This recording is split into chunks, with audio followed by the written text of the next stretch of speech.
बंजारा समाजाचे श्रद्धास्थान असलेल्या वाशिम जिल्ह्यातील पोहरादेवी येथे बंजारा विरासत नगारा म्युझियमचे लोकार्पण देशाचे पंतप्रधान नरेंद्र मोदी यांच्या हस्ते 5 ऑक्टोबर रोजी संपन्न झाला। या निमित्तानं देशाचे पंतप्रधान पहिल्यांदाच पोहरादेवी आल्याने ऐतिहासिक सोहळ्याबद्दल समाज बांधवांमध्ये उत्साह निर्माण झाला।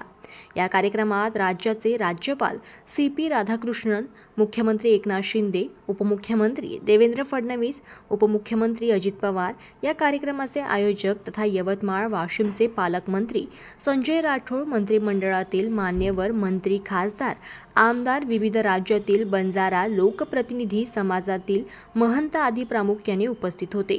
पंतप्रधान नरेंद्र मोदी सकाळी 12 वाजता विशेष हेलिकॉप्टरने जगदंबा मंदिर, संत सेवालाल महाराज व धर्मगुरू रामराव बाबू महाराज यांच्या समाधीस्थळाचे दर्शन घेऊन पुढील कार्यक्रमास सुरुवात केली व तसेच बंजारा विरासत नगारा वास्तुसंग्रहालयाचे लोकार्पण केले व विशेष या प्रयत्नाने पोहरादेवी विकास आराखड्याअंतर्गत येथे बंजारा समाजाच्या इतिहास, परंपरा, संस्कृती दर्शविणारे 5 मजली असे भव्य नगारा वास्तुसंग्रहालय साकारण्यात आले व पोहरादेवी बंजारा कधी तीर्थक्षेत्र म्हणून घोषित सुद्धा करण्यात आले। जनमत लाईव्ह न्यूजकरिता वाशिममधून ज्ञानेश्वर वरघट यांची रिपोर्ट।